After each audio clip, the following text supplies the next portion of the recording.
Good afternoon on what is a warm, grey and overcast day. It is Friday the 15th of July. I have a nice hot cup of tea.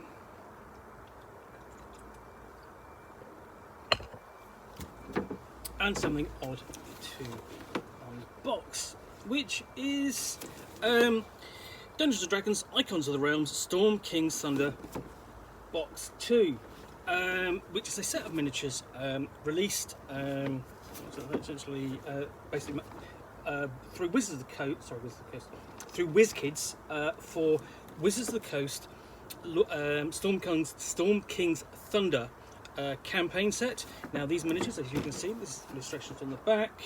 I'll show you those. Okay, is for the campaign dealing with the giants.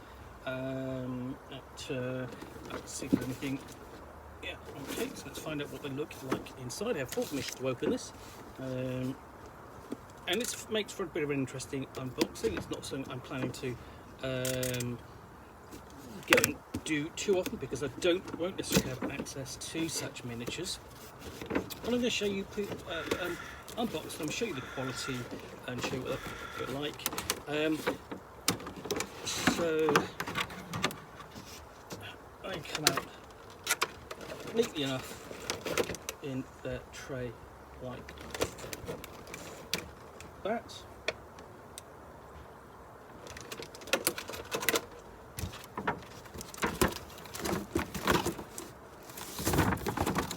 Let's see what we have here. So we have 2 small miniatures.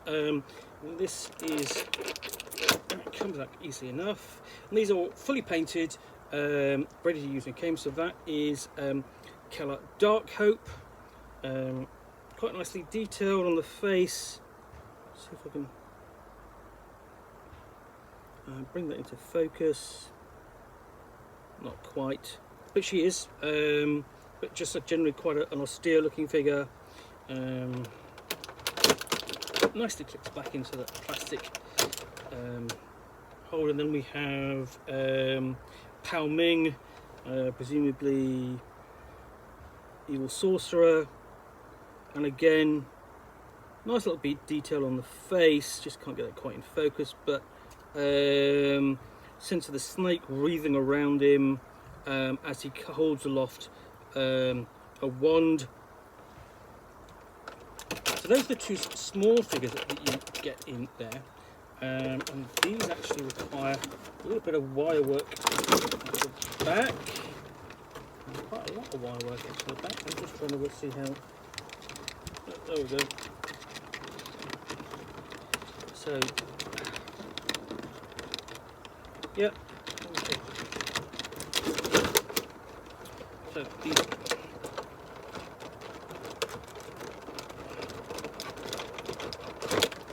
Just 1 piece of wire. And pull out Princess Sarissa. Again, complete with her great warhammer. I'll just show you from the back, going around to the front there. So she is about 4 inches tall, about 4 inches tall, I would think. To quite again. Nice degree of detail on the figure, and you know, articulation. These are all plastic. These are quite nicely molded. So that's separate. That doesn't sort of like connect to the arm or anything like that. There's the.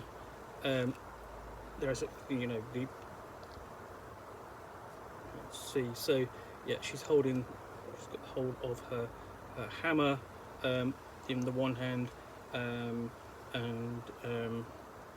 yeah, quite nicely done. So let's have a look at the other one.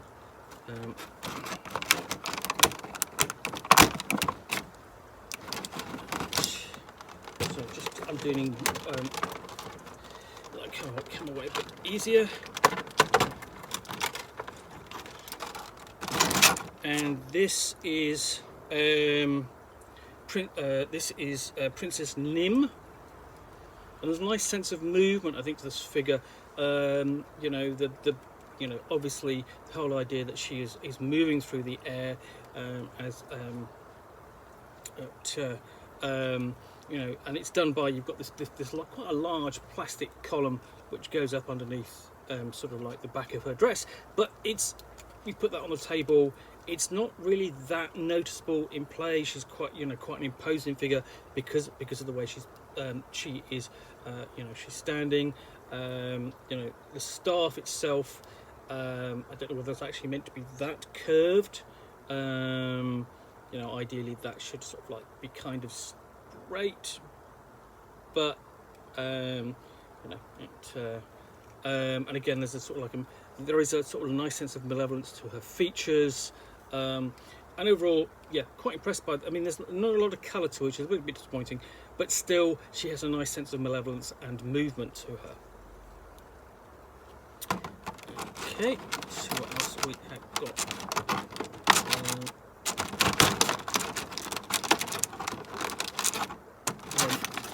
The fifth and final figure, I'll just undo her. She doesn't want to.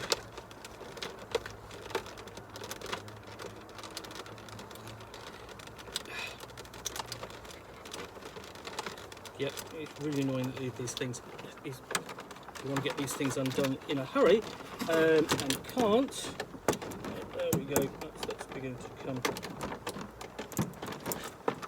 Done.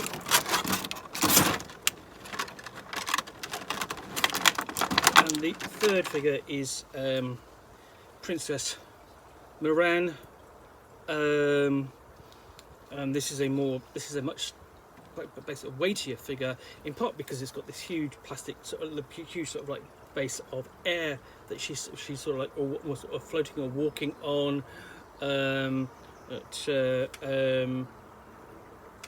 There's a bit of oddity. I think essentially the facial details are sort of like, you know, the hair seeming to almost sort of like encroach upon her face there. I think, you know, it's almost nothing like the image. But again, nice facial details, sort of sense of the shell helmet on there, and also on the belt, and sort of like hair as well. So yeah, that's generally a decent figure. Overall, these are very nice sort of set painted figures, you know. And if you were definitely running this campaign, and you really wanted to put your, you know, really want to make something of it, but you know, give it impact as you were running it, then, and you fully wanted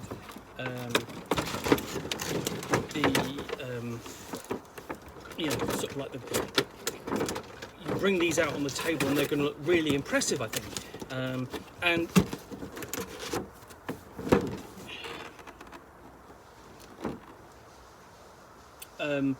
so I think that these would look really impressive, but it is an expensive purchase to make. You know, I didn't buy these. They do not belong to me. I've been lent them to unbox to see whether I could, and yes, I can. So yeah, if you're running Storm King's Thunder and you really want that sort of like, you know, to have miniatures that sort of like, you're running a game with miniatures and you kind of want to have your miniatures have impact and on the table, I think I actually recommend those thoroughly. You've got no problem with budget, then yeah, go for these. But otherwise, they are an extra you probably don't need to run the campaign unless you really are making something very much of it. Anyway, I hope you have enjoyed this unboxing of the Nook. It's a little bit different for me.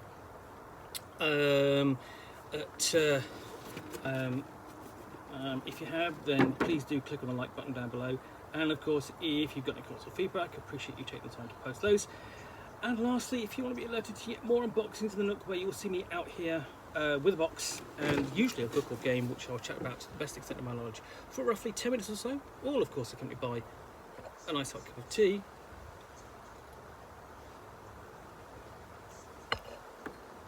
then please do hit that subscribe button. Thanks again for watching. Be back again soon with another unboxing in the Nook. Bye for now.